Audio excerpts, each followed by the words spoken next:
les raisons du fiasco de la campagne de Katumbi dans l'est de la RDC. L'image est insolente.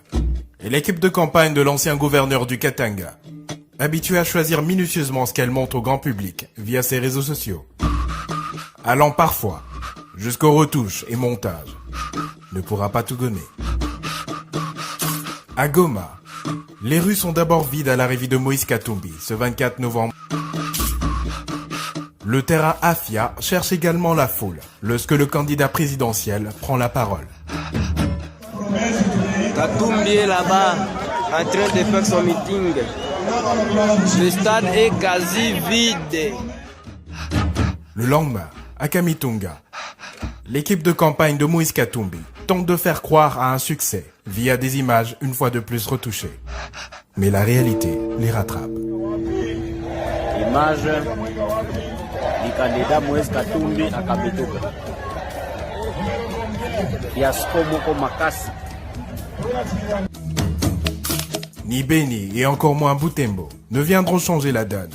Dans ces deux villes, comme par ailleurs en Ituri et dans tout l'est de la RDC, Katumbi connaît un début de campagne difficile, bien loin de son Katanga natal. Je dois enregistrer les voix de la population. Lorsqu'il pose la question, ce n'est pas la population qui répond. Moi, je vous dis là, je suis tout prêt. Regardez, je suis tout prêt. Mais pourquoi? Pourquoi l'Est du Congo donne-t-il une gifle à l'opposant congolais? Vraiment, aujourd'hui, nous sommes ici à Goma. Nous ne voulons pas que Katumbi arrive dans notre ville. Pourquoi les populations de Goma, Bunia, Beni et Butembo refusent de venir à ces meetings et d'adhérer à sa vaste campagne, parfois motivée à coups de billets verts? Pour devenir président, VAR électoral a enquêté. Pour comprendre ce qui est arrivé à Moïse Katumbi, il faut remonter dans le temps. Dans toute l'histoire du Congo, seules deux choses unissent tous les Congolais. La défaite des Léopards, l'équipe nationale de football, et la désignation de Paul Kagame comme l'ennemi public numéro 1.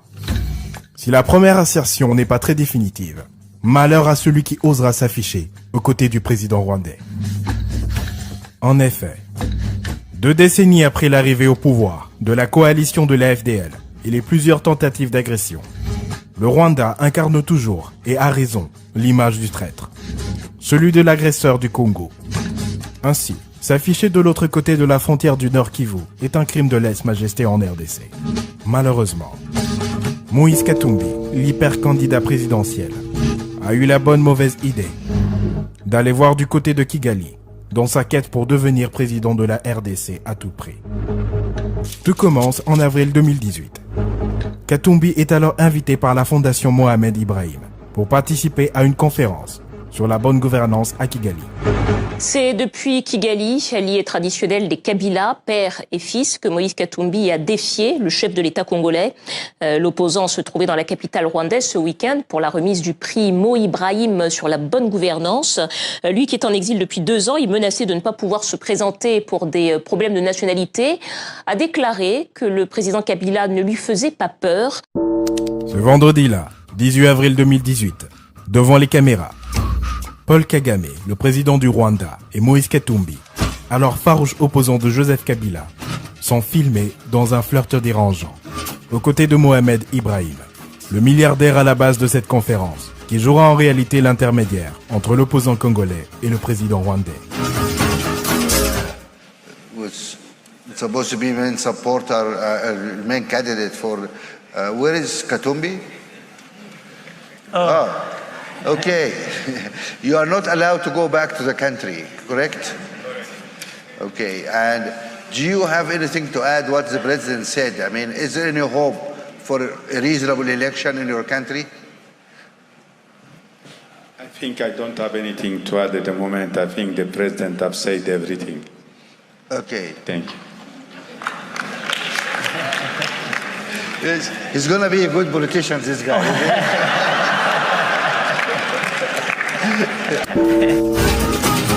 Le séjour de Katumbi ne s'arrêtera pas qu'à cette conférence. Bien au contraire, se laissant même aller dans une déclaration totalement ahurissante. La visite durera également plus d'1 semaine. Car le 28 avril, l'homme est filmé au mémorial de Kigali, signant le livre d'or. Des images qui font alors grincer les dents, tant au Kivu qu'au travers le Congo tout entier. D'autant plus que quelques jours avant, Moïse Katumbi avait sur fond des menaces indiqué que si les élections n'ont pas lieu cette année 2018, il va recourir aux grands moyens pour pousser Joseph Kabila hors du pouvoir. Le temps est passé, mais l'eau n'a visiblement pas coulé sous le pont.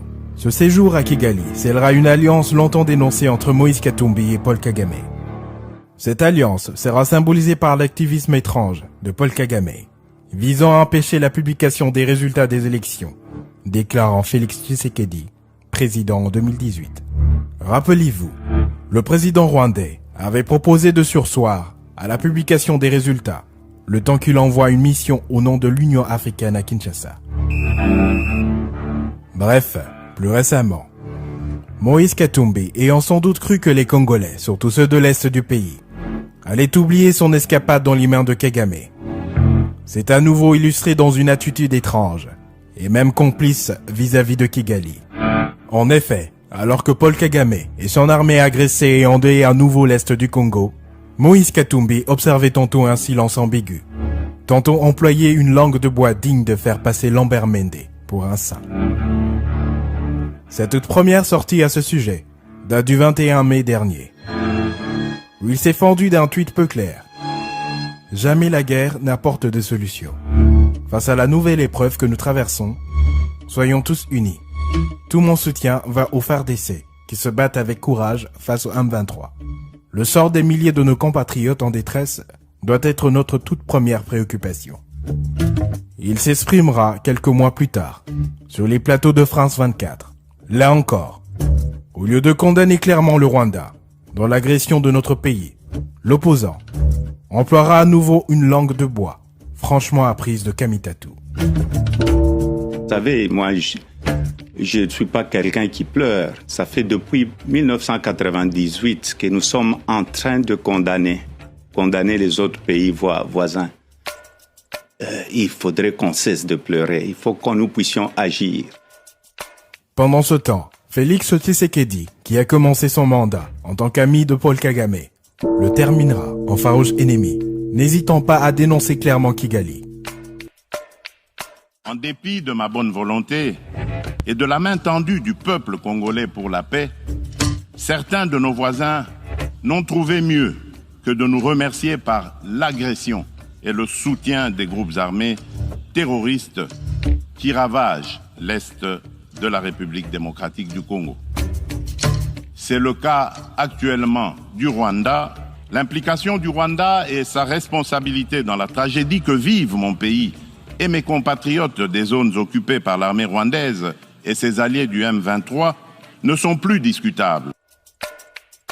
Le président sortant, qui ne jure que par la libération totale du Kivu agressé, dénonce même ouvertement Moïse Katumbi comme le candidat de l'étranger. Voilà, les peuples de l'Est du Congo ne sont donc pas dupes. Le voilà en train de faire payer à Moïse Katumbi sa liaison avec le Rwanda, qui les endeuille depuis plus de 2 décennies.